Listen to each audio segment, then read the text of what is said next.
Class 6-এর Bangla সিলেবাসের গদ্য হাবুর বিপদ আজকে আমরা পড়ব।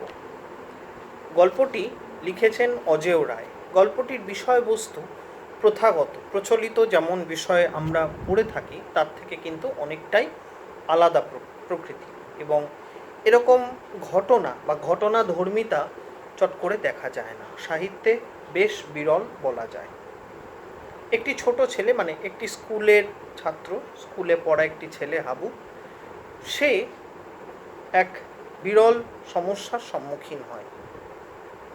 এই নিয়েই গল্পটা। স্কুলের গেটের সামনে দাঁড়িয়ে হাবু ভাবল, থাক ফিরে যাই। মানে হেজিটেট করছে, স্কুলে ঢুকবো কি ঢুকবো না ইত্যাদি। গরমকাল, মর্নিং স্কুল হচ্ছে, আর কয়েক মিনিট পরে 7টা বাজবে, ঘন্টা পড়বে, স্কুল আরম্ভ। একতলা স্কুল বাড়িটার ঘরে ঘরে ছেলেদের কলরব। দেখো, এখানে লাইন বাই লাইন তো বোঝানোর ব্যাপার নেই, কারণ সহজ গদ্য ভাষায় লেখা। যে জায়গাগুলো জটিল, বোঝানোর মতন, আলোচনা সাপেক্ষ, সেগুলো আমি নিশ্চয়ই আলোচনা করব। 7টা বাজবে, ঘন্টা পড়বে, স্কুল আরম্ভের। একতলা স্কুল বাড়িটার ঘরে ঘরে ছেলেদের কলরব। উঠোনে কিছু ছেলে খেলছে, অর্থাৎ স্কুলের যে আঙিনাটা। হাবুর মনে ভেসে ওঠে সুধীরবাবুর ভারী চেহারা। আমরা গল্পের দ্বিতীয় চরিত্রের সঙ্গে পরিচিত হচ্ছে, দ্বিতীয় চরিত্রের নামটা পাচ্ছি, সুধীরবাবু। গম্ভীর মুখ, মোটা চশমার কাচের আড়ালে বড় বড় দুটি চোখের তীক্ষ্ণ চাহনি, তীব্র চাহনি এবং টিপিক্যাল মাস্টারমশাই আউটলুক। মানে আমাদের ছোটবেলাতে আমাদের যিনি বাংলা পড়াতে আসতেন ক্লাসে, একদম নিচু ক্লাসে স্যার পড়াতেন না, দুলাল দাস। এই স্কুলের তোমাদের বর্ণনগর রামকৃষ্ণ মিশন স্কুলে যারা তোমাদের পরিচিতরা, যারা মোটামুটি এই 80-90-এর দশকে স্কুলে পড়েছে, তারা সবাই বাংলা স্যার দুলাল দাসকে চেনে। একদম টিপিক্যাল মাস্টারমশাই চেহারা, গম্ভীর মুখ, পাঞ্জাবি পরতেন এবং ওই খদ্দর টাইপের কাপড়ের ধুতি, কোমরে মানে পাঞ্জাবির পকেটে ধুতির একটা কোঁচা, খুঁট গোজা, মোটা কালো ফ্রেমের চশমা, এবং স্যার পড়াতেন সেরকমভাবে, খুবই ভালোভাবে ক্লাসে পড়াতেন। হাবু জানে স্যার তাকে পছন্দ করেন, কিন্তু তাই বলে ক্লাসের কাজে অবহেলা ক্ষমা করার লোক নন তিনি। আজ স্কুলেই যদি না যায়, সময় কাটাবার জায়গার অবশ্য অভাব নেই। দত্তদের আমবাগানে ঢুকলেই খাসা সময় কেটে যাবে।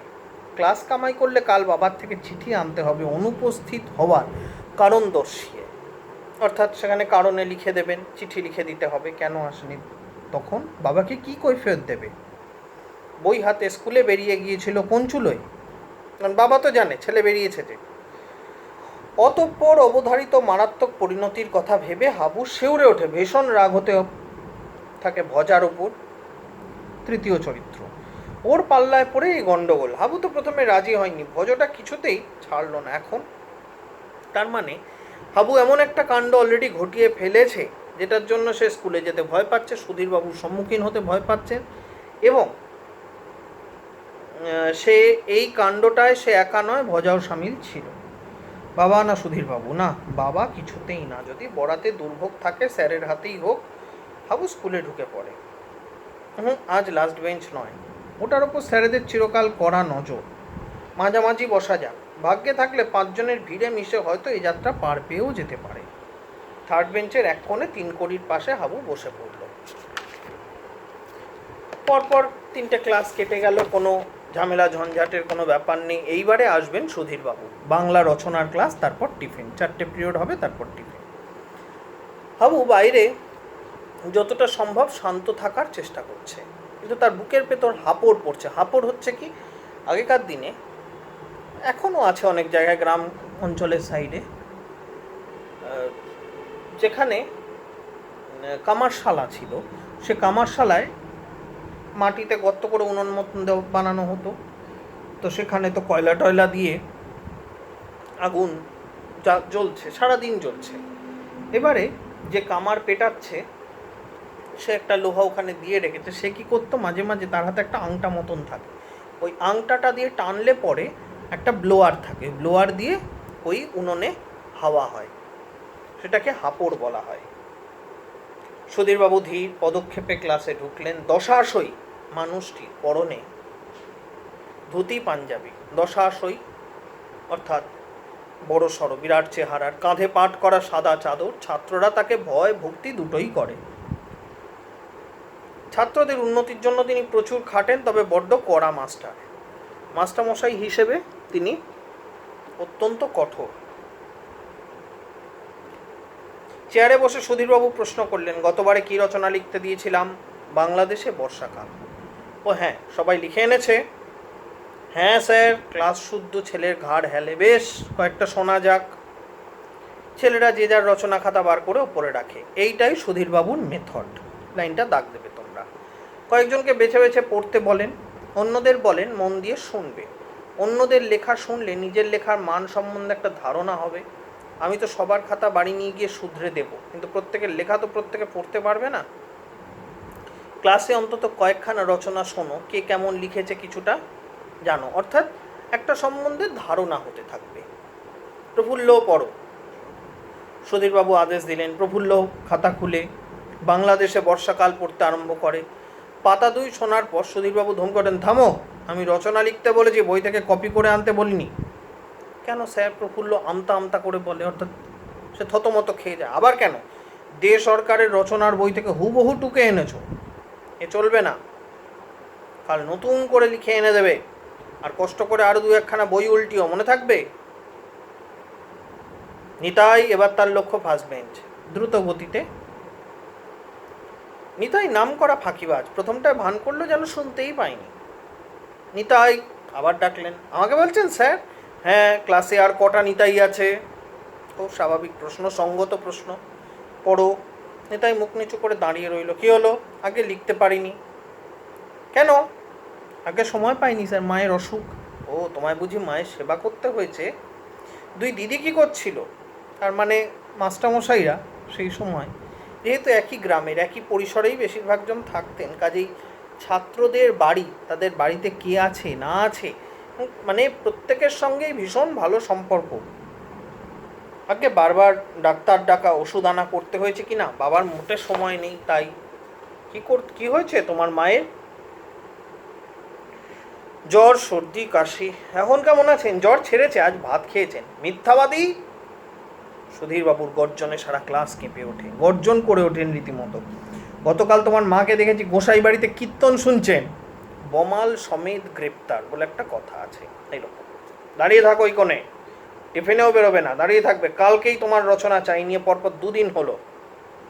ফের যদি রচনা আনতে ভুল হয় তাহলে তোমার কপালে দুঃখ আছে, মনে থাকবে? মনে থাকবে কথাটি সুধীরবাবুর মুদ্রা দোষ। মুদ্রা দোষ কথাটা হচ্ছে কি অবচেতন কোনো বিশেষ কথা বা অঙ্গ সঞ্চালনের অভ্যাস। তোমাদের বইতে মুদ্রা দোষের অর্থ লেখা আছে ভাবভঙ্গি বা কথা বলার অস্বাভাবিক অভ্যাস। মনে থাক বা না থাক, তিনি সবাইকে বলে যান মনে থাকবে। এরপরে যথারীতি মনে থাক। প্রশান্ত, ফার্স্ট বয় প্রশান্ত খাতা বাগিয়ে বুক ফুলিয়ে উঠে দাঁড়ায়। বেশ দীর্ঘ রচনা, সুন্দর গুছিয়ে লেখা। বর্ষার বর্ণনায় কয়েকটা তালমাফিক অর্থাৎ জায়গা বুঝে কবিতার উদ্ধৃতিও রয়েছে। সুধীরবাবু মন দিয়ে শোনেন। তবে ছেলেরা লক্ষ্য করে যে স্যারের কপালের মাঝখানে একটা ভাঁজ, অর্থাৎ ভ্রু কুঞ্চিত, অর্থাৎ তিনি বিশেষ সন্তুষ্ট নন। এই ভাঁজ তার চিহ্ন। ঠিক আছে, ভালো হয়েছে, কিন্তু এই পর্যন্ত কিছু যে ব্যতিক্রমী এক্সেপশনাল কিছু তা নয়।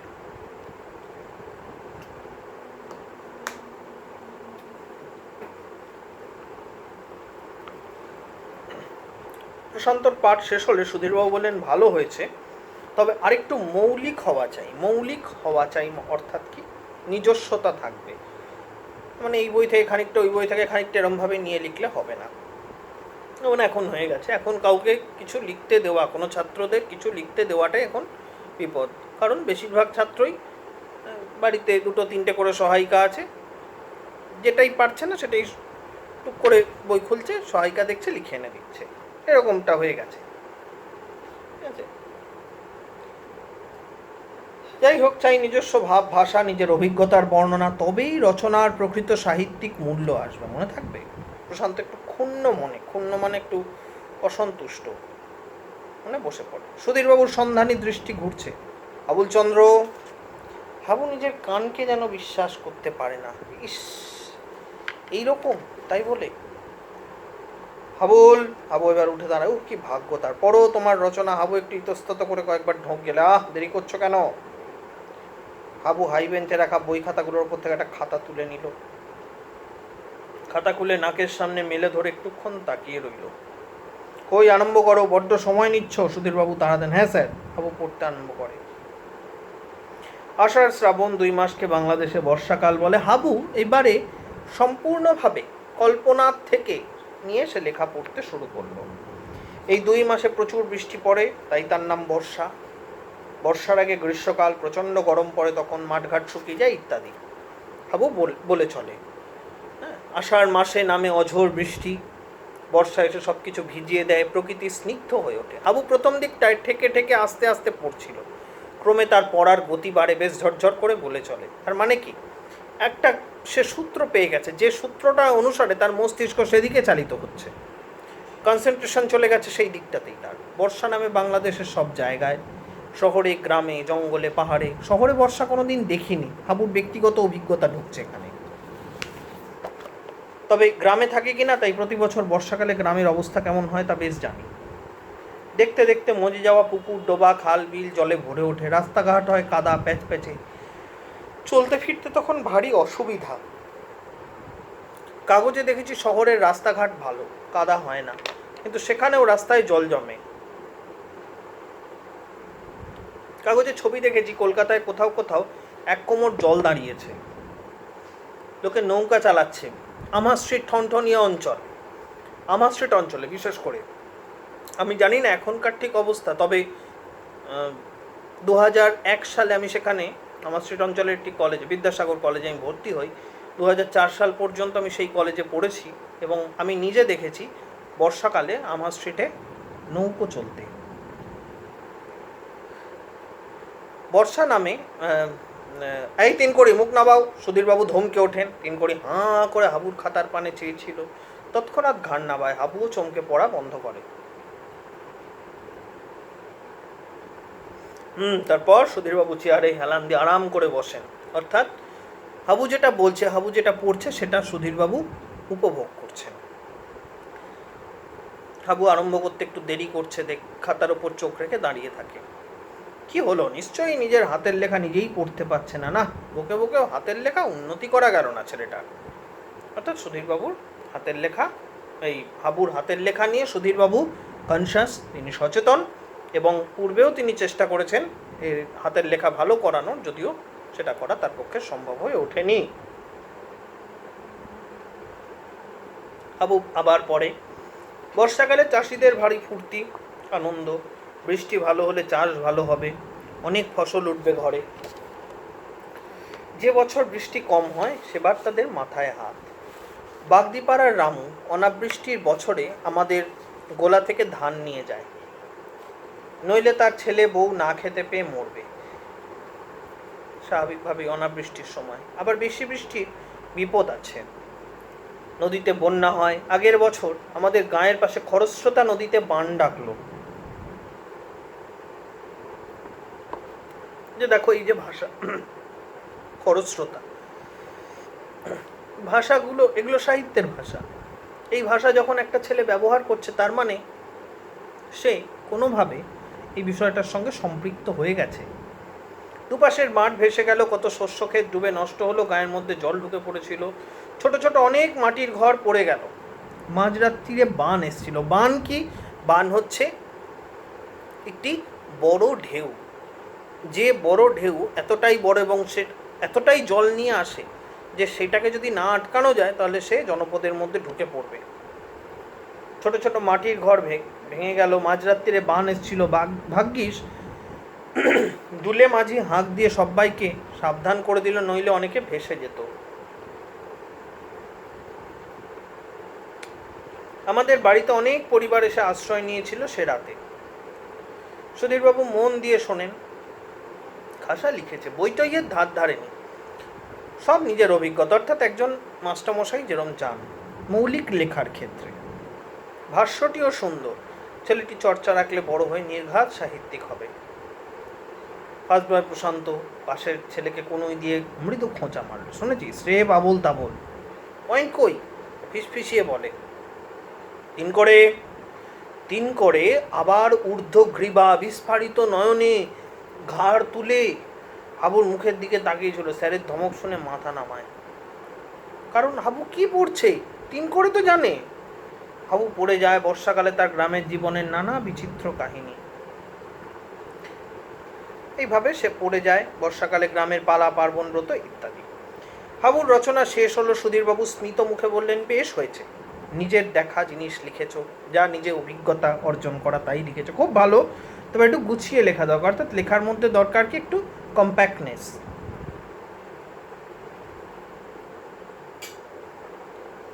তিনি ঘড়ি দেখলেন, ক্লাস শেষ হতে আর 15 মিনিট বাকি।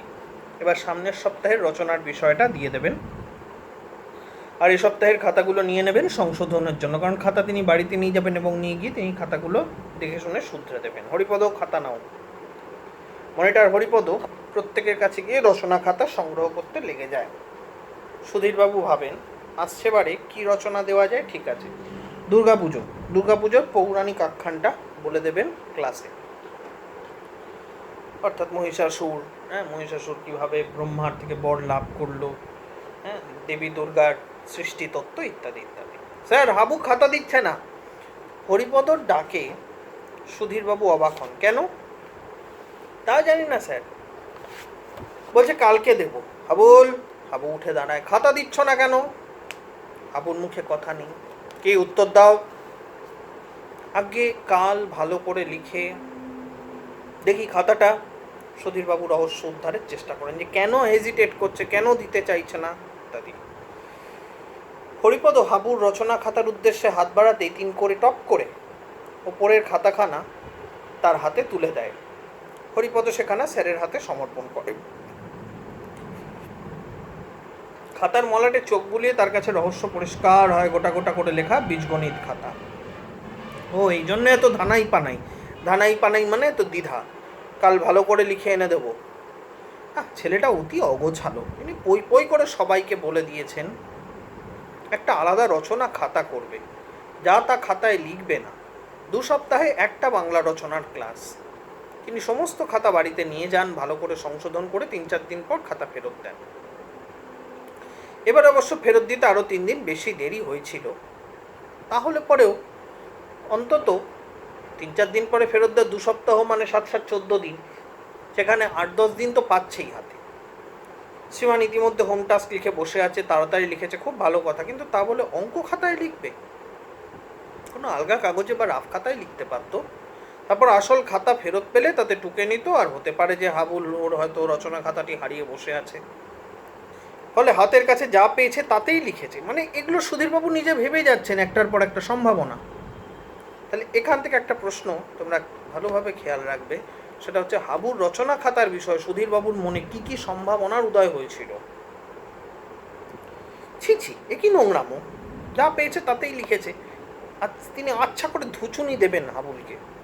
ধুচুনি অর্থাৎ আমরা যেটাকে ধাতানি বলি। ছেলে খেলা পেয়েছে। সুধীরবাবু খাতার পাতাগুলো উল্টাতে হাবুকে বকুনি দেওয়ার জন্য মনে মনে কড়া বাক্য ভাসতে থাকেন। এ কি, খাতা শেষ, রচনা কই? হরিপদ, তুমি ভুল খাতা দিয়েছো, এতে রচনা নেই। এই ঠিক খাতা দে, যেটা লিখেছিস। হরিপদ হাবুকে তাড়া লাগায়। হরিপদ সে মনিটর, তাকে মাস্টারমশাই বললেন যে ভুল খাতা দিয়েছ। 3 করে তাড়াতাড়ি বলে ওঠে, না স্যার, ওই খাতা দেখেই পড়েছে। হ্যাঁ তাই তো, নীল মলাটে রবি ঠাকুরের ছবি ছাপা। তিনি পড়বার সময় লক্ষ্য করেছিলেন। সুধীরবাবু আরেকবার পাতাগুলো সব উল্টে দেখেন, নেই। বাংলাদেশের বর্ষাকাল কোথাও নেই। ব্যাপার কি, ম্যাজিক নাকি? তিনি কিরকম ঘাবড়ে যান। তিনি শুনলেন, ক্লাসের ছেলেরা শুনলো, অত বড় লেখাটা পড়লো। হাবু, এই খাতা দেখেই পড়েছ? হ্যাঁ। হাবু ঘাড় নেড়ে সম্মতি জানায়। তবে লেখা কই? হাবু নীরব, নিস্পন্দ। কে উত্তর দাও। হাবু চুপ। তবে কি? ব্যাস, সুধীরবাবু কমপ্লিটলি অস্ট্রাক, অর্থাৎ সম্পূর্ণরূপে তড়িদাহত হওয়ার মতন বসে রইলেন। সম্ভাবনাটা বিদ্যুতের মতো তার মস্তিষ্কে উদয় হয়। কিন্তু এই যে অবিশ্বাস্য, অর্থাৎ তিনি আসল সমস্যার গোড়ায় তিনি পৌঁছে গেলেন। এই লাইনটা খুব দরকারি। সম্ভাবনাটা বিদ্যুতের মতন তার মস্তিষ্কে উদয় হয়, কিন্তু এই যে অবিশ্বাস্য, তবে কি তুমি কি লেখনি, বানিয়ে বানিয়ে বললে? হ্যাঁ স্যার, ক্ষীণ কণ্ঠে হাবুর উত্তর আসে। সুধীরবাবু হতভম্ব। তার 20 বছরের মাস্টারি জীবনে এই সমস্যা একেবারে অভিনব। লাইনটা দাগ দেবে। কখনো শোনেননি।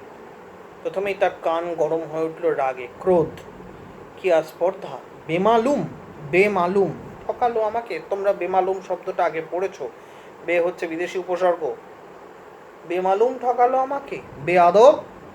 বেআদব অর্থাৎ যে কোনো নিয়ম কানুন আদব কায়দা জানে না।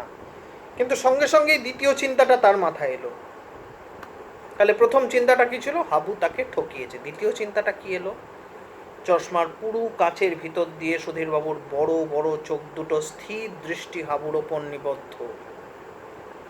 শুধু হাবু নয়, গোটা ক্লাস কাঠ হয়ে আছে ভয়ে। কারণ হাবু যেটা করেছে এটা দোষ নয়, এটা ভুল নয়, এটা একটা ক্রাইম, অপরাধ। পিন ড্রপ সাইলেন্স যাকে বলা হয় ক্লাসে। হাবুর ভবিষ্যৎ ভেবে সবাই আতঙ্কিত। দাগ দেবে লাইনটা। হাবু মনে মনে জপছে, হে ভগবান, যা হয় স্কুলে, অর্থাৎ মারধর যা হোক স্কুলে, বাবার কানে যেন না পৌঁছয়। হে ভগবান, দয়া করো। আর সুধীরবাবুর মাথায় ঘুরছে অদ্ভুত কাণ্ড। কতখানি রচনা সে বানিয়ে বানিয়ে বলে গেল, আর অমন সুন্দর করে। আশ্চর্য। সত্যি বলতে কি তার ইচ্ছা করছে নেমে গিয়ে ছেলেটার পিঠ চাপড়ে বলেন, সাবাস। না, আবার পরক্ষণেই মনে হলো, না, অতটা বাড়াবাড়ি করা ঠিক হবে না। ক্লাসের ডিসিপ্লিন রাখা তাহলে শক্ত হয়ে পড়বে। হয়তো এরপর থেকে প্রত্যেক ছেলে না লিখে বানিয়ে বানিয়ে বলার চেষ্টা করবে। হাবুর দেখা দেখি। অবশ্য আর কারো ক্ষমতা নেই অমন বানায়, কারণ তিনি মাস্টারমশাই। তিনি জানেন কার কতটা ক্ষমতা। এটা সকলের জন্য সত্যি। তোমাদের বাড়িতে তোমাদের মা কাকিমা তারা যখন রান্না করেন, দেখবে ভাত হয়েছে কি না এটা দেখার জন্য ভাত যখন ফোটে তখন হাতা বা খুন্তির আগায় করে একটা দুটো চাল তুলে নেন, নিয়ে চালটা টিপে তারা দেখে নেন। তাতেই তারা বুঝে যান। ভাত হয়েছে কিনা বোঝার জন্য পুরো ভাতের হাঁড়ির মধ্যে হাত ঢোকানোর প্রয়োজন পড়ে না। সেরকমই তাই মাস্টারমশাইরা, তারা প্রত্যেকটি ছাত্র কি পারে আর কি পারে না খুব ভালোভাবে ওয়াকিবহাল, যদি তিনি সেই ছাত্রকে সেইভাবে চেনেন, জানেন। থমথমে মুখে গুরুগম্ভীর স্বরে মাস্টারমশাই সুধীরবাবু বললেন, কি লেখনি কেন? 2 সপ্তাহের মধ্যে সময় হলো না?